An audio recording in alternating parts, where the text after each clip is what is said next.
Welcome to the latest episode of the Informing Choices Minipod.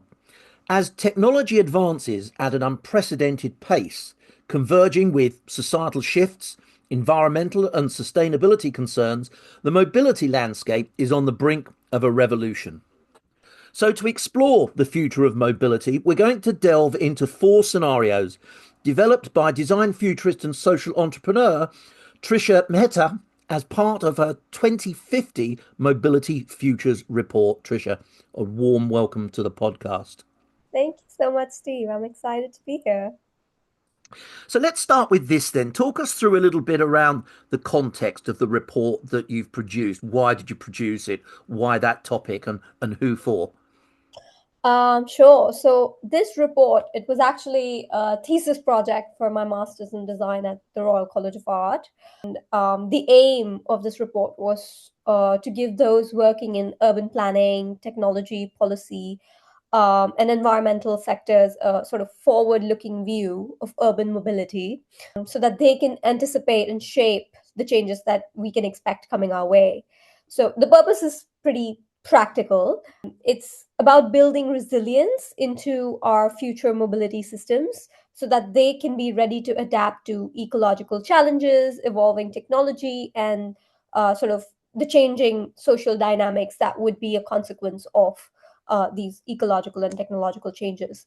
So I would say that instead of being speculative, which I know a lot of people assume design futures work is, the intention of this is to be a tool that encourages proactive planning, as backed by sort of a detailed methodology that is sort of accessible as well as adaptable, flexible to real world changes and evolutions. One of the things I just wanted to pick up there as well that I absolutely firmly agree with you on and fully believe that part of foresight and futures work is about helping clients, however we define clients, to build resilient policy and strategy, isn't it? Because the one thing we know is that not only is our world changing now, it's going to go on changing more and more. And resilience is not just about understanding the technology, it's about understanding how we change and how those technological changes interact with all the other changes that we're seeing. Right, absolutely. I think a lot of the sort of forward thinking work or even policies that are supposed to be robust today, they sort of fail to acknowledge that we are being constantly, our scenarios are constantly being moved and changed by multiple sort of interchangeable and interlinked factors, which are constantly and sort of affecting one another and causing evolutions to each other's systems. So it is kind of like a complex web of systems that are intricately linked, that are changing. So it's very important to have a visionary thinking approach as well as sort of a anticipatory thinking approach simultaneously in foresight work. Yeah, beautifully described. Completely agree with that. And I'm sure we'll kind of whiz off on the odd tangent as we go through. But why don't we focus on the four scenarios, which are beautifully crafted, if I might say. And the other thing that I particularly like about them is the number of different factors that come to play. So you've clearly explored not only the kind of inevitable technology things, but some of these other social, political, infrastructure things that have to go alongside that. So why don't you take us through each of the scenarios, just kind of a broad description, and perhaps we'll delve into some of the underlying drivers afterwards as well. Yeah, absolutely. So just to give a little bit of context, I painted these four future scenarios for mobility in London for the year, as you said, benchmark 2050. So the idea was to envision and anticipate the kind of evolutions that would have to occur from present day up until 2050 in the city of London in order for our landscape to sort of evolve into each of these scenarios. So the first one, I think, which I know most people think is the most preferable one, is the one I titled Symbiotic Progress, because in this scenario, both technology and ecological awareness are sort of the main change drivers. This is where public and private sectors work in harmony to prioritize green innovations. And there's this emphasis on renewable energy and sustainable infrastructure. Policies, infrastructure systems are being designed because cities are dense but green, and they have extensive networks of autonomous public transit and sort of on demand shared services that reduce personal car ownership. So, we can imagine smart infrastructure everywhere, streets that adjust based on traffic flows, green roofs, absorbing sort of carbon dioxide, renewable energy empowering most urban transportation. And this is sort of a world where technology has indeed evolved as we would expect it to evolve based on present day projections. But the priority is always to ensure that it is as sustainable and as restorative as it can be. But that is not to say that there are no challenges sort of in this scenario. For example, challenges revolve around maintaining this balance as cities grow, especially for London. With London being such a international hub, it would be impacted significantly by the kind of changes happening outside of London, whether it is economic, whether it is social, whether it is just the overall capacity to absorb and adopt evolving technology. So, for resilience, it would be crucial to keep technology aligned with these sustainability goals, which, as sort of climate change starts to catch up to us, the sustainability goals would also have to evolve and become more ambitious. So, regulations, incentives, and sort of constant monitoring will be needed to ensure these technical developments don't outpace environmental protections. So, if we're moving towards the scenario, we will need policies that support this public private collaboration. There will have to be investment in green technologies, and the focus would have to be on accessibility for all so that the benefits of a tech driven sustainable future reach everybody. And the scenario is not just preferable in terms of how exciting our systems and services have become, or how much greener the planet is, but it is also about economic and social sort of balance for the society. I guess the other scenario, which I know is seen as like the ultimate opposite scenario, is the one titled Innovation and Devastation, Yeah. because this is one that is sort of shaped with rapid technological innovation occurring amidst significant ecological strain. So imagine every sci-fi movie ever made about robots taking over the world and depleting our natural resources. So environmental challenges like extreme weather, resource scarcity, pollution are at critical levels because London as a city has decided to sort of prioritize technological and therefore economic growth over any other ecological concerns. And technology is now by 2050 having to is being forced to cope with these ecological stresses.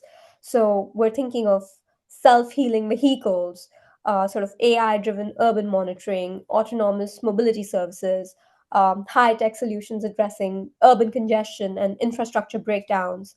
Wealthier areas are probably becoming better equipped, but economically disadvantaged communities may be left to face with the worst of the ecological fallout. And I'm sure I don't need to sort of delve into the challenges of this world because innovation and inclusivity is, sort of going through the ultimate imbalance. But moving towards the scenario means that governments and companies will have to prioritize drastic equitable access to resilient infrastructure and sort of avoid leaving certain areas or populations vulnerable. But I think the one challenge that people might not foresee coming, but will most definitely manifest, is that the responsibility to ensure public safety will then fall on more private vehicle autonomous vehicle companies, because they will be the ones, especially when we're talking about mobility, who will have to equip their sort of machines with as much infrastructure as possible to just maintain basic public health. I mean, your cars might need sort of oxygen tanks and all sorts of UV light protection on the windshields and so on and so forth. So I think policies around digital infrastructure, equitable investment, environmental justice will become critical, and even probably a lot of reforms around maintaining that social imbalance that would occur, and that would inevitably sort of push the society to its limit, I think. You know And what's really interesting about the kind of the key elements of both those scenarios that you've been through is that from a technological perspective, uh, I don't think you've said anything that feels absolutely outrageous because we see most of the technological things, both the kind of the resolution type technologies as well as those technologies causing a potential issue.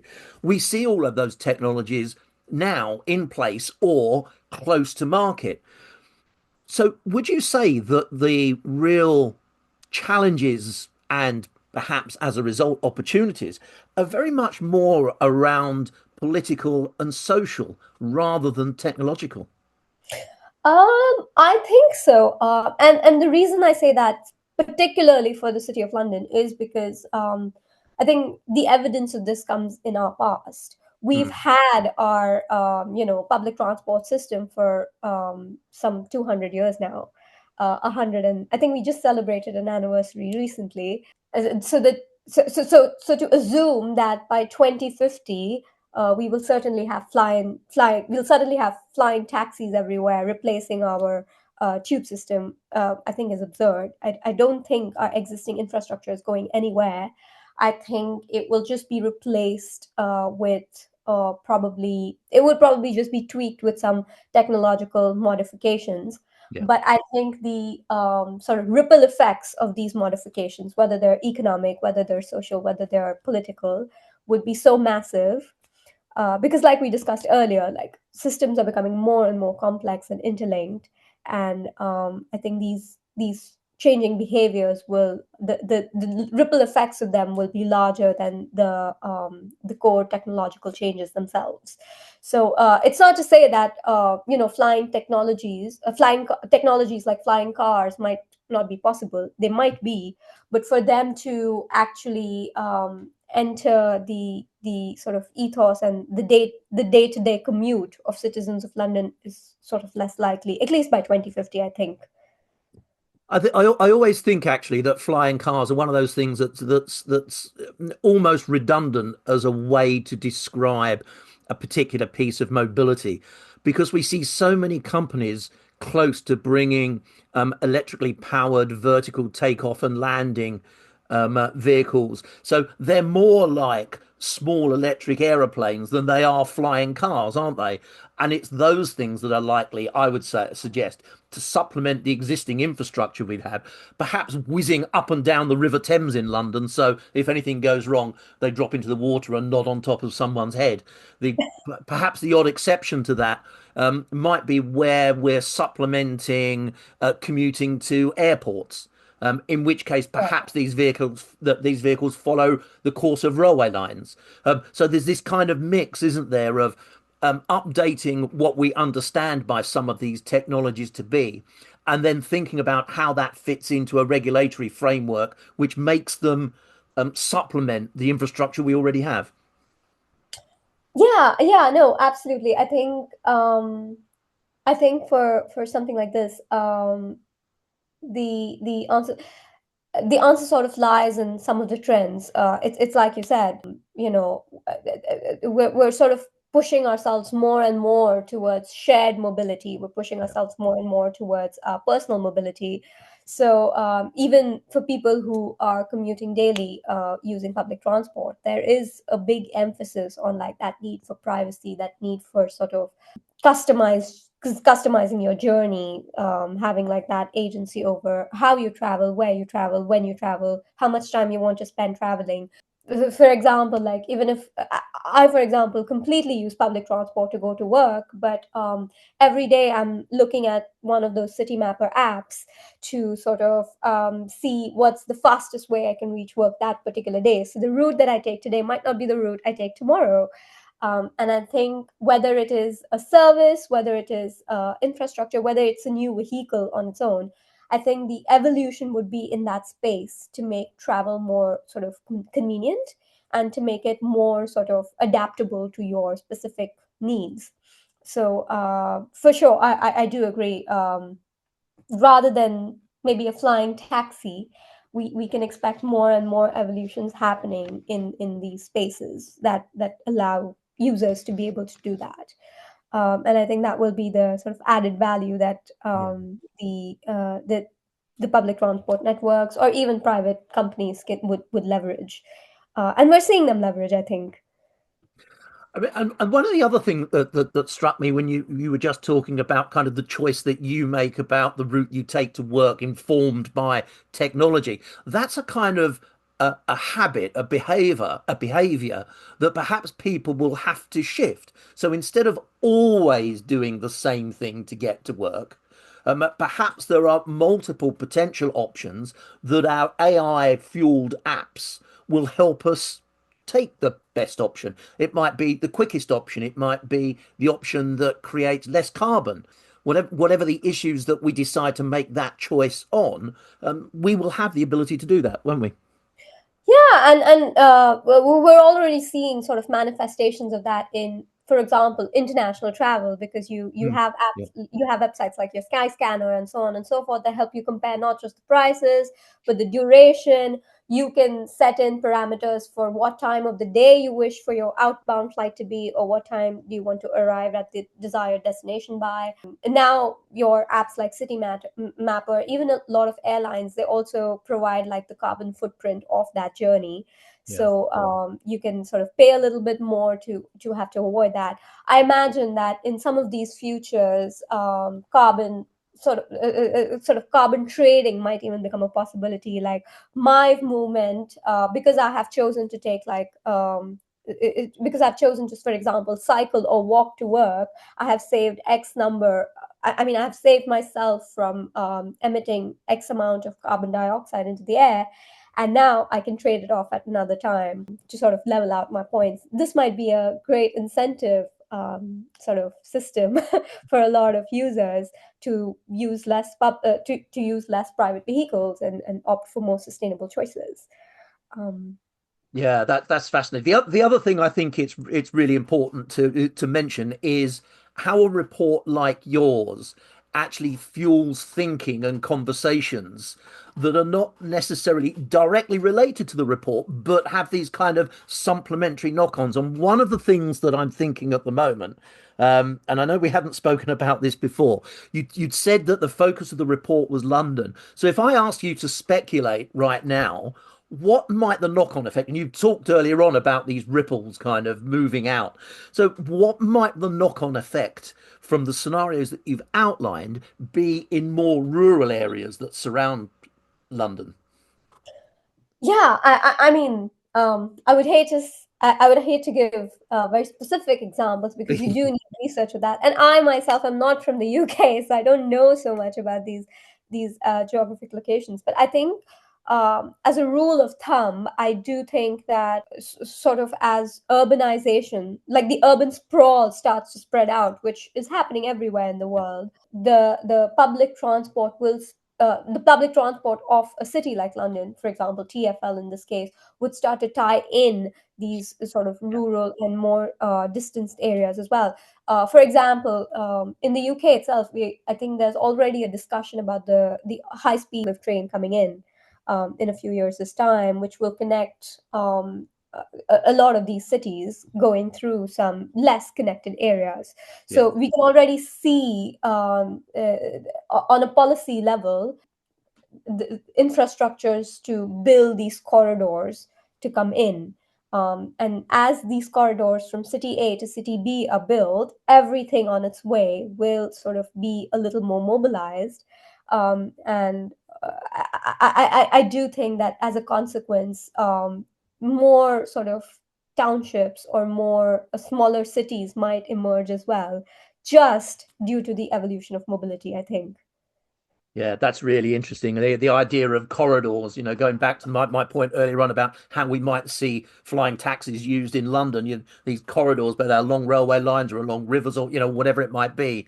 These kind of connection corridors could be a really interesting way to not only connect people physically with where they need to be, but also enable as conduits, if you like, of economic activity as well.